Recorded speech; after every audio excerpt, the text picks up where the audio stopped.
এই সময়টি ছিল ম্যারাডোনার পুনর্জন্মের সময়। ফিদেল কেবল তাকে ক্লিনিক দেননি, তিনি নিয়মিত ম্যারাডোনাকে দেখতে যেতেন।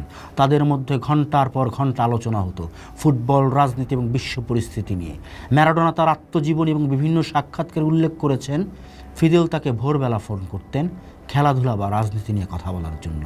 ম্যারাডোনা বলেন, ফিদেল আমার কাছে দ্বিতীয় বাবার মতন। যখন আর্জেন্টিনা আমার জন্য দরজা বন্ধ করে দিয়েছিল, ফিদেল তার হৃদয়ের দরজা খুলে দিয়েছিলেন। পুরো কিউবা তখন আমার। ফিদেল ম্যারাডোনাকে মাদকের ভয়াবহতা বোঝাতেন এবং তাকে সুস্থ জীবনে ফিরতে মানসিকভাবে শক্তি যোগাতেন। কিউবার সেই নির্জনতা এবং ফিদেলের সাহচর্য না পেলে হয়তো ম্যারাডোনা তখনই হারিয়ে যেতেন। ম্যারাডোনা কেবল একজন ফুটবলার নন, তিনি ছিলেন ল্যাটিন আমেরিকার শোষিত মানুষের কণ্ঠস্বর। কিউবায় থাকার সময় ফিদেলের মতাদর্শ তাকে গভীরভাবে প্রভাবিত করে। তিনি নিজেকে সমাজতান্ত্রিক এবং সাম্রাজ্যবাদ বিরোধী হিসেবে ঘোষণা করেন।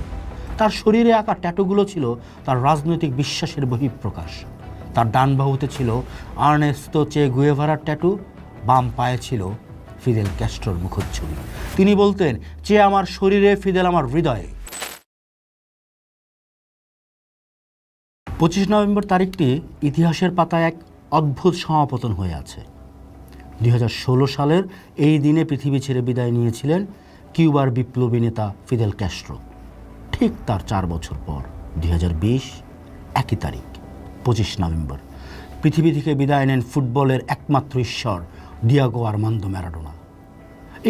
এই মৃত্যু তারিখের মিলটি যেন তাদের জীবনে গভীর সম্পর্কেরই এক অলৌকিক স্বাক্ষর। আর্জেন্টিনা থেকে কিউবা, বুয়েনস আইরেস থেকে হাভানা, এই দুই কিংবদন্তির সম্পর্ক কেবল বন্ধুত্বের ছিল না, এটা ছিল পিতা ও পুত্রের, এক আশ্রয়হীন আত্মার জন্য নিরাপদ আশ্রয়স্থলের এবং সাম্রাজ্যবাদ বিরোধী লড়াইয়ের এক মূর্ত প্রতীক। 1986 সাল মেক্সিকো বিশ্বকাপ, ইংল্যান্ডকে হারিয়ে এবং বিশ্বকাপ জয় করে ম্যারাডোনা তখন বিশ্বমঞ্চে ঈশ্বরের আসনে, কিন্তু মাঠের বাইরের ম্যারাডোনা সব সময় ছিলেন প্রথা বিরোধী। 87 সালে তিনি প্রথম কিউবা সফরে যান। সেখানে ফিদেল ক্যাস্ট্রোর সাথে তার প্রথম সাক্ষাৎ। সেই সাক্ষাতে ম্যারাডোনা ফিদেলকে নিজের 10 নম্বর জার্সি উপহার দিয়েছিলেন এবং ফিদেল তাকে দিয়েছিলেন নিজের জলপাই রঙের টুপি। ম্যারাডোনা পরবর্তীতে বলেছিলেন, আমি যখন তাকে প্রথম দেখি মনে হয়েছিল আমি আকাশ ছুঁয়েছি। ফিদেল ক্যাস্ট্রো ম্যারাডোনার মধ্যে দেখেছিলেন এক বিদ্রোহী সত্তা, যে কেবল পায়ে বল নাচায় না, বরং হৃদয়ে ধারণ করে শোষিতের ক্ষোভ। 2000 সালের জানুয়ারি মাসে ম্যারাডোনার জীবন এক চরম সংকটে পড়ে। উরুগুয়ের পুন্তা দেল এস্তেতে অতিরিক্ত কোকেন সেবনের ফলে তিনি হৃদরোগে আক্রান্ত হয়ে মৃত্যুর মুখ থেকে ফিরে আসেন। আর্জেন্টিনার হাসপাতালগুলোতে তখন মিডিয়ার ভিড়। ম্যারাডোনার ব্যক্তিগত গোপনীয়তা বলতে কিছু ছিল না। তার মানসিক, শারীরিক উভয় স্বাস্থ্যেরই চরম অবনতি ঘটেছিল। ঠিক সেই সময় ত্রাতা হয়ে আসেন ফিদেল ক্যাস্ট্রো।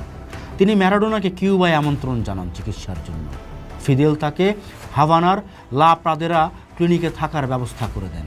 ম্যারাডোনা কিউবায় প্রায় 4 বছর সময় কাটান। এই সময়টি ছিল ম্যারাডোনার পুনর্জন্মের সময়। ফিদেল কেবল তাকে ক্লিনিক দেননি, তিনি নিয়মিত ম্যারাডোনাকে দেখতে যেতেন। তাদের মধ্যে ঘন্টার পর ঘন্টা আলোচনা হতো ফুটবল, রাজনীতি এবং বিশ্ব পরিস্থিতি নিয়ে।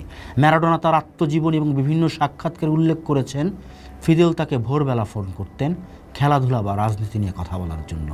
ম্যারাডোনা বলেন, ফিদেল আমার কাছে দ্বিতীয় বাবার মতন। যখন আর্জেন্টিনা আমার জন্য দরজা বন্ধ করে দিয়েছিল, ফিদেল তার হৃদয়ের দরজা খুলে দিয়েছিলেন। পুরো কিউবা তখন আমার। ফিদেল ম্যারাডোনাকে মাদকের ভয়াবহতা বোঝাতেন এবং তাকে সুস্থ জীবনে ফিরতে মানসিকভাবে শক্তি যোগাতেন। কিউবার সেই নির্জনতা এবং ফিদেলের সাহচর্য না পেলে হয়তো ম্যারাডোনা তখনই হারিয়ে যেতেন। ম্যারাডোনা কেবল একজন ফুটবলার নন, তিনি ছিলেন ল্যাটিন আমেরিকার শোষিত মানুষের কণ্ঠস্বর। কিউবায় থাকার সময় ফিদেলের মতাদর্শ তাকে গভীরভাবে প্রভাবিত করে। তিনি নিজেকে সমাজতান্ত্রিক এবং সাম্রাজ্যবাদ বিরোধী হিসেবে ঘোষণা করেন। তার শরীরে আঁকা ট্যাটুগুলো ছিল তার রাজনৈতিক বিশ্বাসের বহিঃপ্রকাশ। তার ডান বাহুতে ছিল আর্নেস্তো চে গুয়েভারার ট্যাটু, বাম পায়ে ছিল ফিদেল ক্যাস্ট্রোর মুখচ্ছবি। তিনি বলতেন, চে আমার শরীরে, ফিদেল আমার হৃদয়ে। 2005 সাল আর্জেন্টিনার মার দেল প্লাতায় অনুষ্ঠিত সামিট অফ দ্য আমেরিকাসে মার্কিন প্রেসিডেন্ট জর্জ ডব্লিউ বুশের উপস্থিতির বিরুদ্ধে ম্যারাডোনা এক বিশাল প্রতিবাদ মিছিলের নেতৃত্ব দেন। তিনি একটি টি শার্ট পরেছিলেন যেখানে বুশের ছবির নিচে লেখা ছিল যুদ্ধাপরাধী। ভেনেজুয়েলার তৎকালীন প্রেসিডেন্ট হুগো সাভেজের সাথে মিলে তিনি Alka free trade area of the Americas চুক্তির বিরুদ্ধে সোচ্চার হন। ম্যারাডোনা তখন বলেছিলেন, আমি আর্জেন্টিনার মর্যাদাকে রক্ষা করতে এসেছি, বুশ একজন আবর্জনা এবং আমি চাই আর্জেন্টিনা তাকে প্রত্যাখ্যান করুক। এই ঘটনায় ম্যারাডোনাকে দক্ষিণ আমেরিকার বামপন্থী রাজনীতির এক অবিচ্ছেদ্য অংশে পরিণত করে। তিনি ভেনেজুয়েলার হুগো সাভেজ, ইভো মোরালেস বলিভিয়ার এবং লুলা ব্রাজিলের মতো বামপন্থী নেতাদের ঘনিষ্ঠ বন্ধু হয়ে ওঠেন। ফিদেল ক্যাস্ট্রো ছিলেন এই পুরো রাজনৈতিক বলয়ের গডফাদার, আর ম্যারাডোনা ছিলেন তাদের সংস্কৃতি এবং আবেগের প্রতীক। 2016 সাল 25 নভেম্বর যখন ফিদেল ক্যাস্ট্রোর মৃত্যুর খবর আসে, ম্যারাডোনা তখন ক্রোয়েশিয়ায় ডেভিস কাপ টেনিস ফাইনাল দেখতে গিয়েছিলেন। খবরটি শুনে তিনি কান্নায় ভেঙে পড়েন। তিনি সাংবাদিকদের বলেন, আমার বাবার মৃত্যুর পর এটি আমার জীবনের সবচেয়ে বড় বেদনা। তিনি আমাকে পরামর্শ দিতেন, তিনি আমাকে রাজনীতির পাঠ দিতেন, তিনি আমাকে বলতেন আমি কি করতে পারি আর কি পারি না। আমি আজ যা কিছু তার অনেকটাই তার জন্য। ম্যারাডোনা তাৎক্ষণিকভাবে কিউবায় উড়ে যান ফিদেলের শেষকৃত্যে অংশ নিতে। সেখানে তিনি বলেছিলেন, আমি এসেছি আমার দ্বিতীয় বাবাকে বিদায় জানাতে। ভাগ্যের কি নির্মম পরিহাস। ফিদেলের মৃত্যুর ঠিক 4টা বছর পর 2020 সাল 25 নভেম্বর হৃদরোগে আক্রান্ত হয়ে মারা যান দিয়েগো ম্যারাডোনা। বিশ্বজুড়ে সংবাদ মাধ্যমগুলো এই সমাপতনকে মিস্টিক কানেকশন হিসেবে অভিহিত করে। মৃত্যুর আগ পর্যন্ত ম্যারাডোনা কিউবা এবং ভেনেজুয়েলার পক্ষে কথা বলে গেছেন। এমনকি তার শেষ দিনগুলোতেও তিনি কিউবায় ফিরে যাওয়ার ইচ্ছা পোষণ করেছিলেন চিকিৎসার জন্য। ফিদেল ক্যাস্ট্রো এবং দিয়েগো ম্যারাডোনার সম্পর্ক ছিল গতানুগতিক কূটনীতি বা ভক্ত তারকা সম্পর্কের ঊর্ধ্বে। ফিদেল ম্যারাডোনার মধ্যে দেখেছিলেন ল্যাটিন আমেরিকার জন্য অদম্য আবেগ, আর ম্যারাডোনা ফিদেলের মধ্যে খুঁজে পেয়েছিলেন অভিভাবক আদর্শ। ম্যারাডোনা তার ফুটবলীয় জাদুকরি দিয়ে যেমন বুর্জোয়া ইউরোপীয় ডিফেন্ডারদের পরাস্ত করতেন, তেমনি মাঠের বাইরে তিনি পরাস্ত করতে চেয়েছিলেন মার্কিন সাম্রাজ্যবাদকে।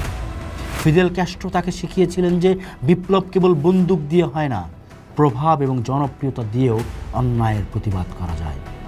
বুয়েন্স আইরেসের বস্তি থেকে উঠে আসা ম্যারাডোনা হাভানার রাজপ্রাসাদে গিয়েও তার শেকড় ভোলেননি, বরং ফিদেলের সাহচর্যে তিনি হয়ে উঠেছিলেন আরও বেশি মানবিক এবং বিপ্লবী। 25 নভেম্বর তারিখটি তাই চিরকাল মনে করিয়ে দেবে এক ফুটবল জাদুকর, এক বিপ্লবীর অমর বন্ধুত্বের কথা। পোস্ট দেখুন, ভাবুন, করুন। থাকুন পোস্টের সাথেই।